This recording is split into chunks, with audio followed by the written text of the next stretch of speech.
Ano yung expect natin ngayon dito? Lucio IP route na natin kung ano na dagdag.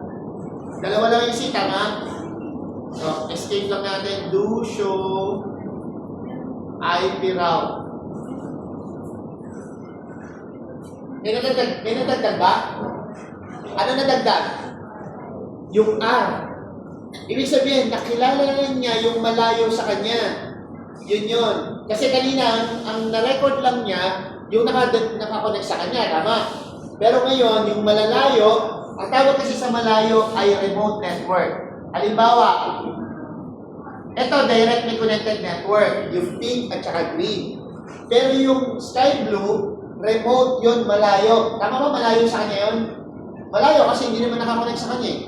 Yung yellow, malayo ba sa kanya yun? Malayo din.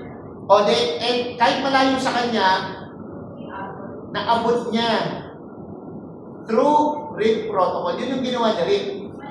Ngayon, di ba kanina ayaw niya mag-connect? So dapat magkakonekta na ito ngayon. PC2 tsaka PC3. Gets?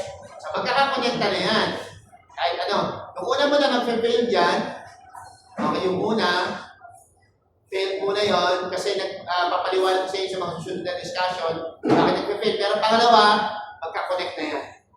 So in short, magkakakonect na lahat yung green, yellow, pink, at saka sky blue. Any question there? Wala. Okay. Madali niya magagawa. Susundan lang natin to. So nagawa na natin to. Number 2, nagawa na natin. Class? Okay po ba kayo? Hindi, okay po kayo. Alright. Di siyempre, ilano lang natin yung pero nag-gets naman, di ba? Ano yun? Kaya pang ano yung server fee? Ano yan? Ano yan? Ano naman po yung Tinatanong ko kayo kung ano nga yung hindi nyo naintindihan kanina eh. Inulit ko lang 3 beses yung ginawa ko. Tama ba? Sabi ko kasi sa inyo, huwag nyo kasi kung sabayan. Kasi pagka sinasabay nyo, talagang sasabihin nyo mabilis. Pero kung nakikinig kayo, mas maintindihan nyo ito, mamaya nyo kasi gawin yun. Yan ang reason kung bakit kayo nabibilisan. Ayaw nyo makinig. Bahala kayo. So, lalagyan ko lang ito ng table. E00. Kasi nga, mahirapan kayo pag sinabayan nyo ako mga tropa. Naintindihan ko kayo, pero mamaya gagawin nyo rin ito. Okay? So, yun. Kanyo, nabilisan kayo. Pero yung iba, nakita, di ba? Ulit-ulit lang. Ganun siya. Pati na ako sa IoT, wireless, device and server. So, okay na ako. Wala na akong problema sa 4 na kulay. Dahil magkakakonect na sila. Pero ang sabi dito, yung IoT wireless, i-configure na natin. Okay. So, merong instruction dito. Ito naman. Halimbawa, pagpalagay na natin, ito yung bahay natin. Ito yung Wi-Fi router natin.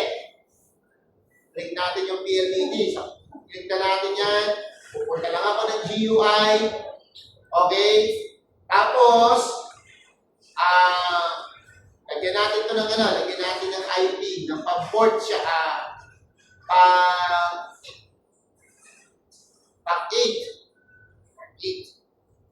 Ibig sabihin ng 8, kung mapapansin nyo, kadugtong pa siya ng yellow. Mali pala ako, dapat pala ito. Itong part na to kasi kadugtong pa siya ng yellow, ito hanggang dito. Hanggang dito. Kaya, palitan ko muna to para hindi kayo malito. Delete. I-move ko to. Move ko siya dito para yan. Okay, tapos lakihan ko itong na to.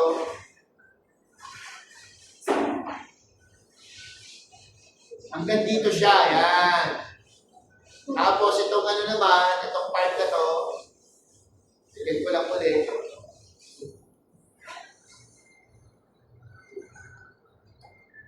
At yung kayo magkalala, itong ginawa ko na to, meron na kayo yan.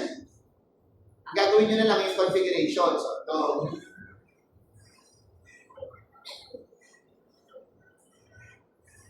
hindi na kayo mahihirapan na gumawa ng close ko na. Okay, so kung 8 yun, pupunta lang ako dito sa Wi-Fi natin, yan. Tapos gagawin ko lang to static. Ang static, ilalagay ko lang kung ano yung IP na pang 8. Ano yung pang IP na pang 8? 172.16.0.8. Tapos, dalawang 255, isang 0. So, lagay ko lang. 172.16.0.8. Tama? 0.8. Tapos, after mas niya, dalawang 255, dalawang 0. Ano naman yung gateway niya na nakalagay natin dito sa yellow? 15. 15. So, 172.16.0.15. So, 172.16.0.15. So, okay na tayo. O, ngayon, meron akong instruction dito. Dapat daw yung network 205.180.0. Dito binabago yon. Yung sa bahay ninyo, di ba hindi nyo naman nababago? So, papalitan ko 180.1. 180.1. Yun yun. Tapos tatlong 255 ito. Isang 0. Ngayon, sisave ko lang siya. Nasa baba po yung save. Okay? Ito po, nasa baba. Pag hindi nyo sinave, yung mga ginawa nyo dito mawawala. Okay, save lang natin. Yan, save. Yun, so kung mapapansin nyo, okay na siya. Save settings. Pero meron pa pinapagawa. Ang pinapagawa. Meron tayong SSID, Kunika. At saka password natin, 123. Admin 123. So puntahan lang uli natin itong Wi-Fi natin. Tataas lang ako. Tataas ko lang to. Ngayon punta na yung wireless. Anong pangalan?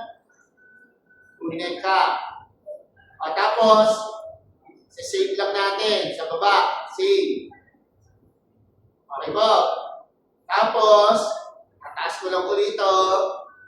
Pupunta ako ng wireless security. Piliin lang natin WPA2 personal. WPA2 personal.